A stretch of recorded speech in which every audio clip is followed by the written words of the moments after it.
The one thing about the no-till that a lot of people don't see too is the earthworms.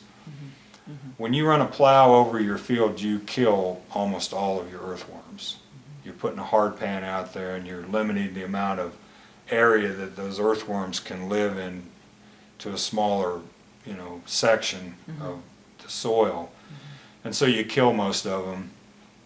On my fields, where I've been no-tilling exclusively for 10 years now, you can go out there and you turn one shovel over and you'll get 3 or 4 earthworms in every shovel of dirt. And what the earthworms do is they bore down into the soil and make it porous, and plus their waste is fertilizer.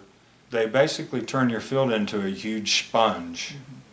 I was talking to the same guy that had the 300 pounds of nitrogen on his field, and he was saying how he worked his field right after the combine and then 2 more times before he started getting it ready to plant, which he was going over the ground many times. So he's killing all of his earthworms, and the guy next to him said, yeah, we got that 5 inches of rain, that was good. And he looked at him and he said, yeah, like I could use that. And what he meant was, out of the 5 inches of rain, he could only hold about 1 inch to 1.5 inches on his ground. Then the ground gets saturated and the rest just runs off. Because he's got his hard pan down there, and his usable soil is only about that deep. So once that becomes saturated, the rest just runs off.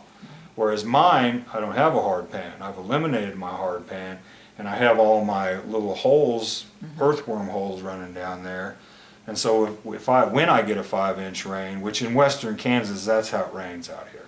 You get 1 inch in 10 minutes or 15 minutes. You very rarely get those nice gentle rains. And so you lose a lot of your rain through soil erosion. After a 5-inch rain, which we've had a few these last couple years, you could drive out to my field and my ditch didn't have any water in it. I had no soil erosion whatsoever. Basically, I had held that entire 5 inches on my field. The guy right next to me, who's conventional tillage, his ditch is completely full of water. The road ditch is completely full of water, and there was several little rivers running down out of his field and washing the soil erosion. So for me, I'm not guessing. I know that I can hold a 5-inch rain, and a conventional tiller cannot. Because when I drive out to check my wells, I see it. And that's we don't get a whole lot of rain here. And if you're not using all of it, why rely solely on, the aquifer if you can hold your soil, your moisture? And that's the way my system kind of shines too, is those hard, fast rains. I take advantage of them.